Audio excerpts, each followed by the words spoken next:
Ladies and gentlemen, a very warm welcome to you. You're watching a brand new episode of Encounter. Today, our guest in the studio is a very special guest. She's the reason why you are being able to watch Encounter right now. Because before Encounter, there was a program called In Search of the Self, and myself with our guest today, we recorded 26 episodes over the period of 1 year. We spoke about Rumi, Krishna, Jesus, Ram, Tagore, Swami Vivekananda, amongst others. And these episodes are available on YouTube. And my guest today is none other than Shakuntala Hawoldar. And for such a special guest, we dress up for the occasion. Shakun, a very warm welcome to you. First and foremost, thank you for being here and sharing us your time.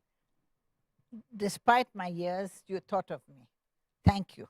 Well, we have to share with the viewers of Encounter that how Encounter started was your idea of talking about great eminent personalities who have influenced our lives from back then and whose teachings are still very present nowadays. So hence there was In Search of the Self, and now I can proudly say that we are in the 4th season of Encounter. Good, very good. Shaku, That is because of you. You are a very professional man, and they are lucky to have you. Thank you very much, Shakun.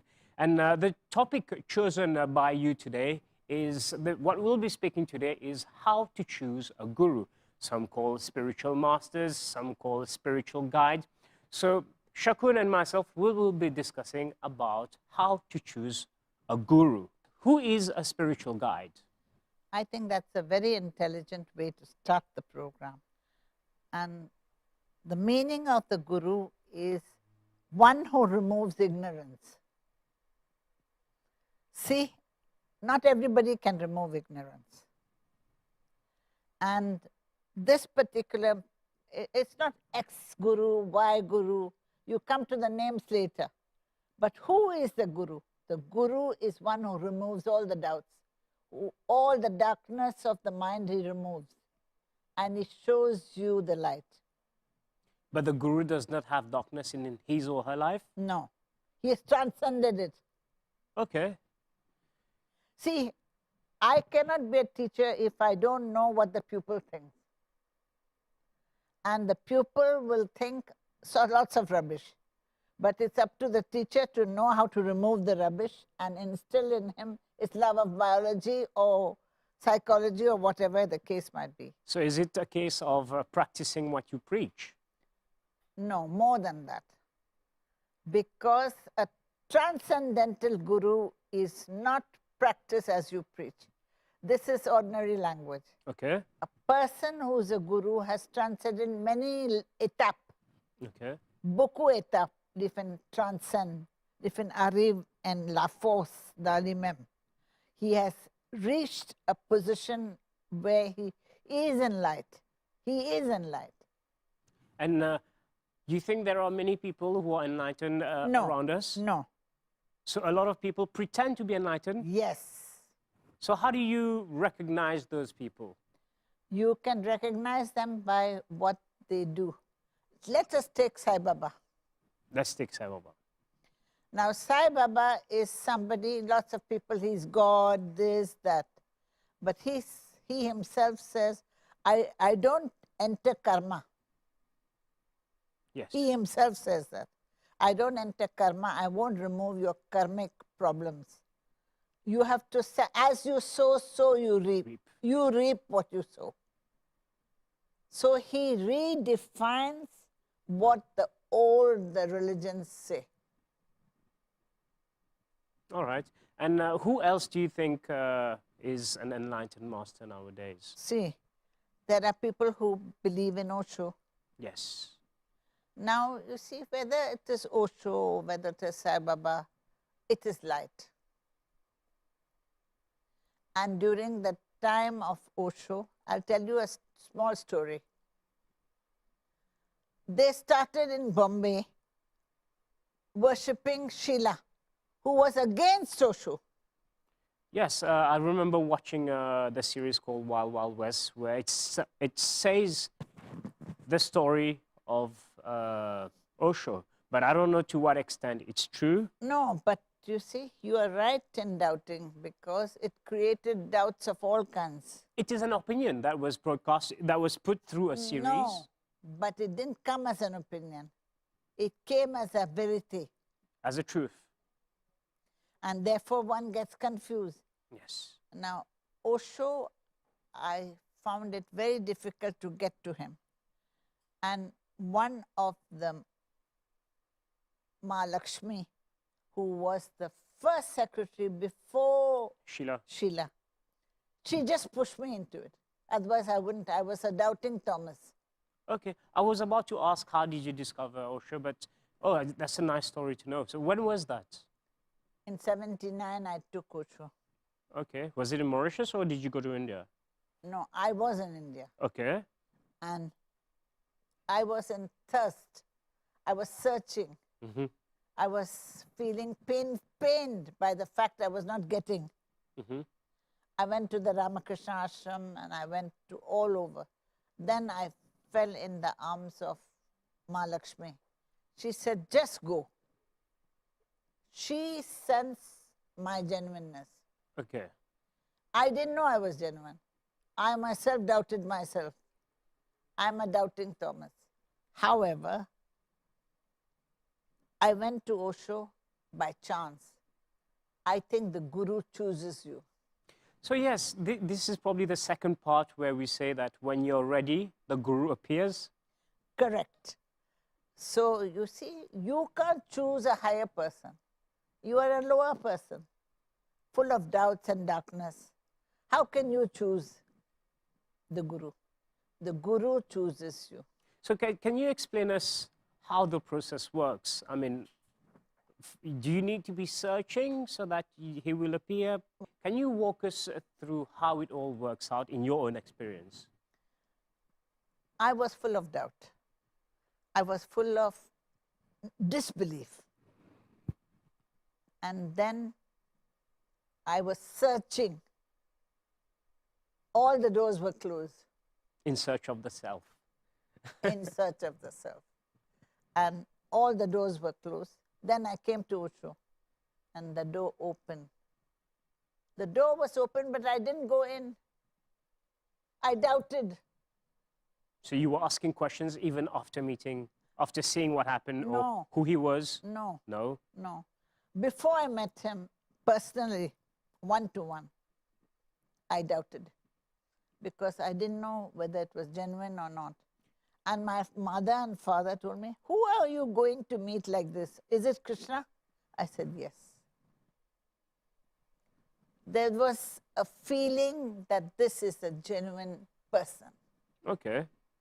You don't get stars and moon and all that coming to you when the Guru comes. He can come very subtly. Look at the way it happened to Vivekananda. He was with the Guru Ramakrishna, but he did not realize he was with the Guru. He doubted the Guru. And Ramakrishna said, doesn't matter, let him doubt. It's good. Coming back to the original question, what are the factors that you take into consideration when choosing a Guru? How do you identify it? Yes, first of all, you don't choose a Guru. The Guru chooses you. Okay, but there are many fake gurus nowadays and they pretend to be choosing you. How do you get around it? See, if a person is after money, you will know that money matters to him more than anything else. And this is one reason you should reject him. Okay, money is one thing, I agree to that. But sometimes it's not always about money. It's about the time that you give and it helps the organization generate money. So money comes in. Yes. But you will never know how much money comes in, but you're giving your time. Sometimes when you're giving your time from your family to the organization, and it's your family that suffers behind. Your children do not grow as you wish. The husband or the wife are starting to do other things. So it's a much more complex than what it seems. See, When a guru happens in your life, the whole world changes. It's not that you choose a guru and you decide who is who and what. You are not capable. No. You are just a hopeless case and you are choosing in darkness. But you choose a guru, and once, or not choose a guru, when you find a guru, because the removal of ignorance happens from darkness to light. At the end of the day, I'm not being disrespectful, all those gurus, they run very successful organizations and, Yes. and gain a lot of funds. So the money is always there. I think you're very right. See, in any organization, money matters. Okay. So if it is a religious see Prabhupada. Yes. Who started ISKCON? ISKCON.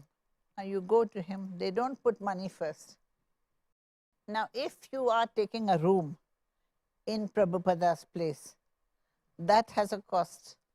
Probably. And also you go to that place, you have to pay a rent. Yes.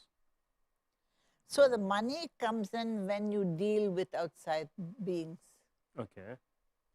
It's not for the guru, but it is to pay for the maintenance. Because it has a cost. It has a cost. So that way money comes in.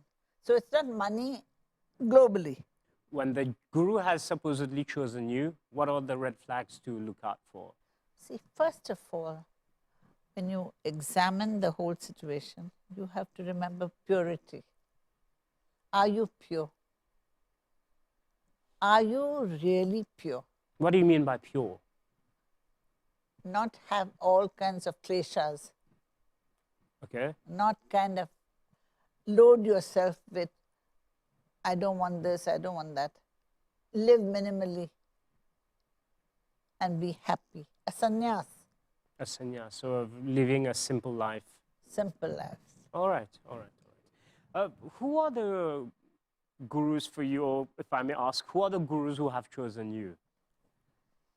Of course, we have Osho, we know that. Osho is for me my Satguru. Okay. He shows me the way. Not to be confused with the Sadguru from Isha Foundation. No. No. Osho is my guru. And I feel the Sadguru also gives lots of tips. Okay. The Sadguru of Isha Foundation also gives lots of, they don't mislead you. Yeah, he's just completed the Save Soil But you initiative. see, he 100 does days. good things. No, he undertakes his projects himself and he leads by example. It's not always, I mean, I read a lot about him, I listen to him a lot. I think that he seems to be a very genuine guru. I don't always agree to everything he says, but he makes sense most of the time because he is able to apply logic to what he's teaching. So yeah, you were speaking, what are the red flags to look out for in a guru? Red flags, Is money? again, how you use the money. Okay. Now, Sadguru will have costs. But you see where the costs are. It's not going to him to augment his power base. He may take a bit here and there, which is needed for his work. But he's not sitting and Enjoying it. enjoying it. It's going to the initiatives that he is working on, or like you have Save Soil, Save Our Rivers, plant the trees and all, or feed the poor in rural areas, etc. Shakun, so can you give us more details about choosing a guru?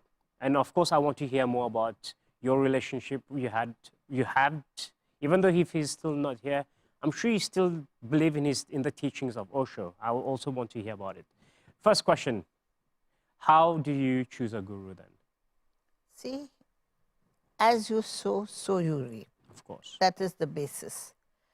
So the guru does not really interfere with your karma. But they say that when you follow a spiritual guru, they can douse down the bad karma and improve. No. No? No. Is that a lie? No, it is not a lie, but you know, they give you courage. Okay, so the himmat to, the courage to go forward. Yes. So you have bad karma, let's say. You have a bad karma. And as much as you can, you improve the situation. So you get himmat, you get courage. So you make yourself stronger to face it. To face it. And you don't do evil again. So you learn from the lesson? You learn from the lesson. You're a clever boy. No. Well, I've been lucky to interview many people, and we try to learn as we go along. Let's talk about OSHO. How did you hear about it? So you met the secretary and you were searching for some guidance in your life in the 70s. I was searching and I looked everywhere, but I realized that the spark was spiritual. Yes. I was always a spiritual being and always searching, searching, searching. Because when you're searching, you stumble on good and bad.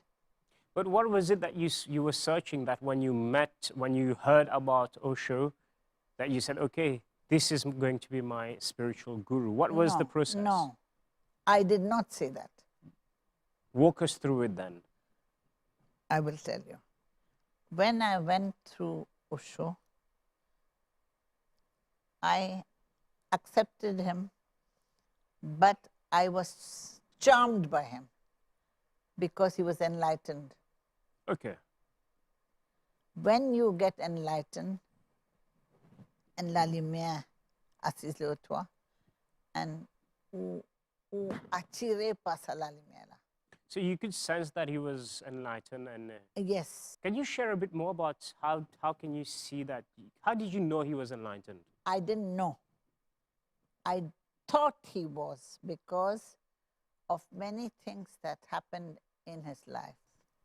But you see, a master is also inundated with stupid people. That's a way of putting it, yes. But many people come to you because of greed. Yes. So the master's also in the same plight. Okay. So he had lots of people who were very greedy and who sabotaged him. If he was that enlightened, would he not see through these things? No. No? No, that is wrong. He had this, now the speaker and all this appareil that you put on me. Yes, the mic. I know the mic. But Osho may not know. Okay. I may sit in front of him and smile happily. He will see my smile, but he won't see this. So there is much to be said about enlightenment and enlightened masters.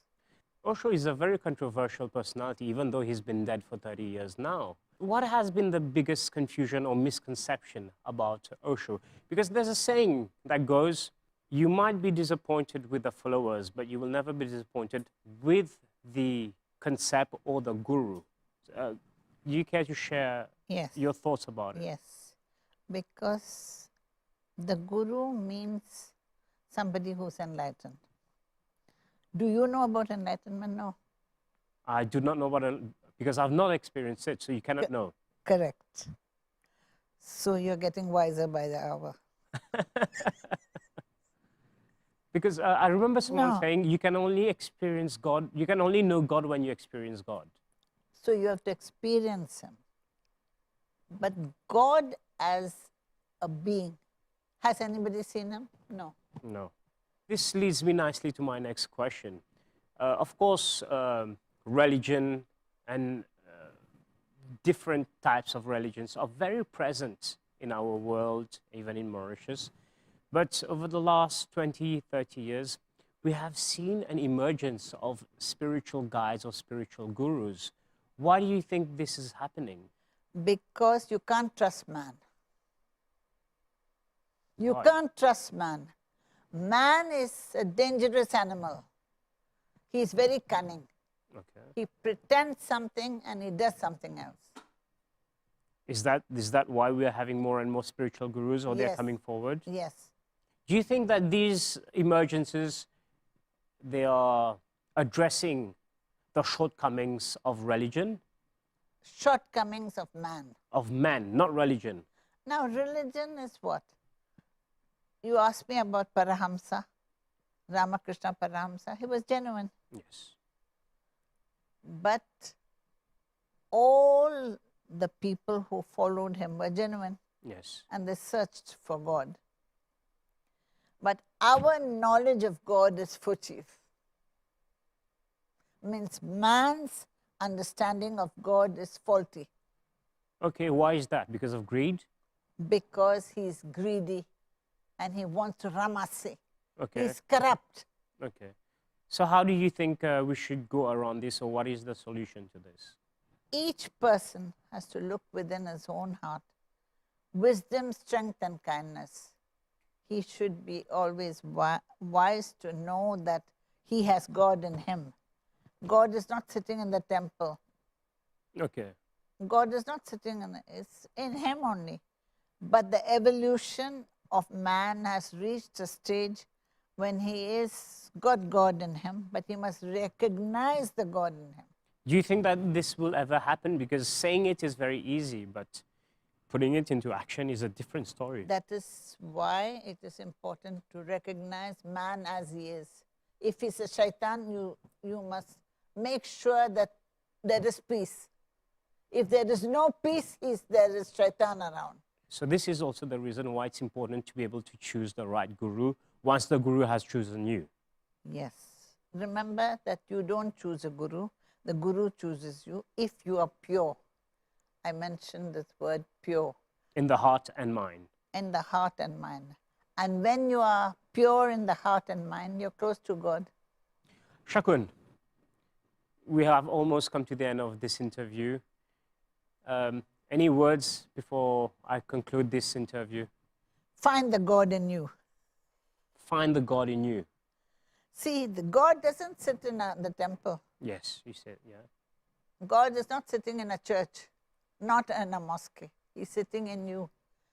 Find the God in you and reach out to the God in you, and you will find him. Oh, beautiful saying, Shakun. Thank you very much for sharing your wisdom. It's been a pleasure having you with us in the studio of the MBC after 3 years, because I think the last time you were here was pre-COVID. So it's such an honor to have you here, and thank you for doing what you do, and thank you for having inspired so many people. If I may take this opportunity to share with our viewers that one of the reasons why I always wanted to work on television is because of people like you.